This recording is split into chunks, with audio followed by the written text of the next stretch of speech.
নবী করিম সাল্লাল্লাহু আলাইহি সাল্লামের মেরাজে তিনি আরো যা দেখেছেন তার মধ্যে দ্বিতীয় হলো বোরাক তিনি দেখেছেন। বোরাক একটি বাহন।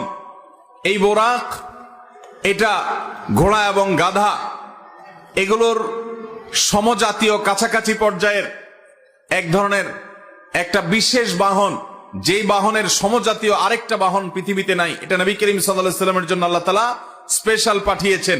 যদিও আল্লাহ তাআলা চাইলে তাকে সরাসরি উপরে তুলে নিতে পারতেন, কিন্তু আদ-দুনিয়া বিল ওয়াসাইল লা বিল ফাদাইল, দুনিয়াতে সবকিছু ওসিলা এবং মাধ্যম দিয়েই হয়। এজন্য আল্লাহ তাআলা এই বাহনটা ব্যবহার করেছেন। আল্লাহ তাআলা এই বাহনের মুখাপেক্ষী না, এটা ছাড়াও তিনি তার বান্দাকে নিতে পারতেন। তো এই বোরাকের সাক্ষাৎ নবী সাল্লাল্লাহু আলাইহি সাল্লামের সাথে হয়েছে। আমাদের দেশে অনেক ঘর বাড়িতে দেখবেন, অনেক দোকানে দেখবেন বিভিন্ন বড় বড় এরকম ছবি টাঙানো আছে, যে ছবিতে লেখা আছে নবীজির বোরাক। সে বোরাকের আবার দুইটা ডানাও আছে, দেখছেন আপনারা? অথচ নবী করিম সাল্লাল্লাহু আলাইহি সাল্লামের বোরাক আমরা কেউ দেখেছি? তাহলে এই ছবি যে অঙ্কন করেছে সে কোত্থেকে দেখলো?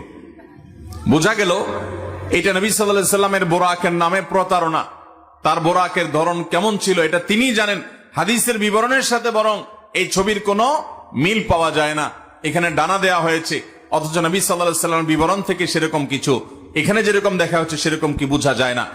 অতএব যারা বরকতের জন্য বোরাকের ছবি দোকানে টাঙায় রাখেন, অফিস আদালতে টাঙায় রাখেন, বাসা বাড়িতে টাঙায় রাখেন, তারা এটার কারণে কোনো সওয়াব বা বরকত লাভ করা তো দূরের কথা, উল্টা গুনাহগার হবেন। কারণ নবী সাল্লাল্লাহু আলাইহি সাল্লাম বলেছেন বুখারীর হাদিস, লা তাদখুলুল মালাইকাতু বাইতান ফিহি কালবুন আও সূরা, যে ঘরে কুকুর থাকে অথবা কোন প্রাণীর আকৃতি থাকে, ছবি থাকে, সেখানে আল্লাহর রহমতের ফেরেশতা প্রবেশ করবে। বিধায় নবীজির বোরাকের নামে আপনি যে ছবি রাখছেন, এটার মাধ্যমে আপনার ব্যবসা বরকত হবে না, ঘরে বরকত নাজিল হবে না, বরং আল্লাহর বরকত এবং রহমত আসার দুয়ার বন্ধ হয়ে যাবে।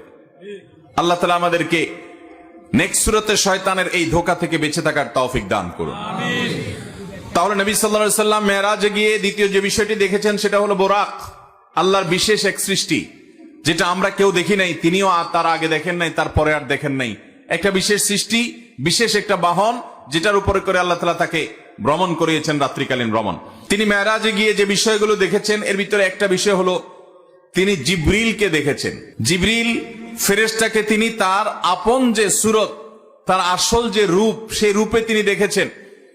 বিভিন্ন বর্ণনা দ্বারা প্রমাণিত যে জিবরিলকে আল্লাহ রাব্বুল আলামিন কতগুলো ডানা দিয়েছেন? 600 ডানা।